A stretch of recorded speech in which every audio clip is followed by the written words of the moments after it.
ជាកូ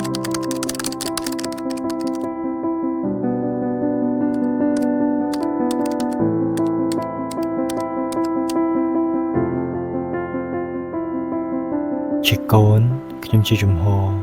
និងជាដង្ហើមនៃគ្រួសារជាពិសេសសម្រាប់អ្នកមានគុណជាទីស្រឡាញ់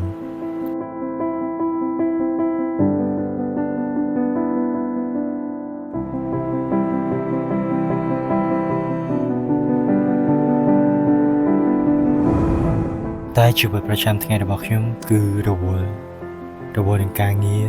ការរកស៊ីមិនអាចឲ្យខ្ញុំនៅជាមួយគាត់ជានិច្ចបានឡើយ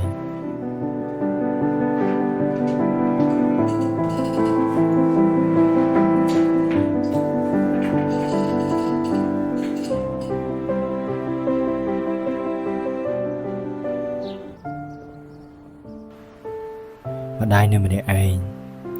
គ្មានអ្នកណានៅក្បែរហើយវ័យដ៏ចំណាស់របស់គាត់ក៏កាន់តែចាស់មានជំងឺប្រចាំកាយមិនអាចដើរឈរនិងអង្គុយដោយខ្លួនឯងបានងាយស្រួលឡើយ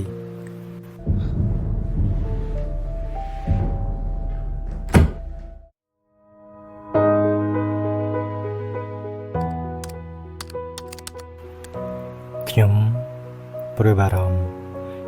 ភថាតើមានអ្នកណាអាចនឹងមើលថែគាត់បាននៅពេលដែលខ្ញុំកំពុងតែរវល់ជាមួយនឹងការងារដ៏សែនមមាញឹករបស់ខ្ញុំ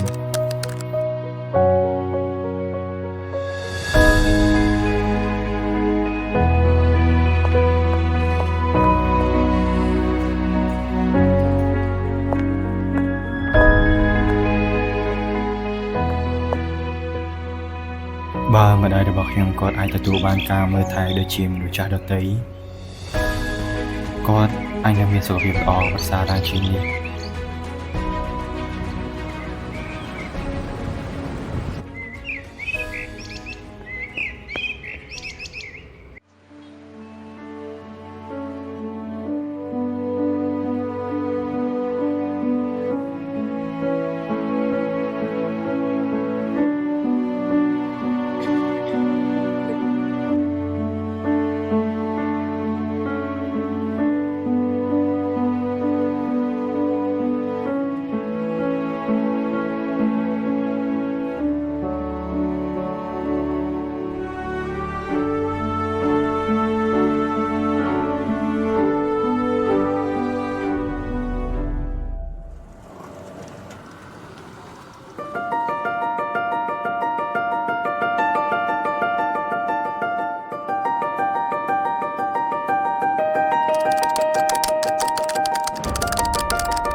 ឥឡូវនេះខ្ញុំអបអរំទៀតហើយ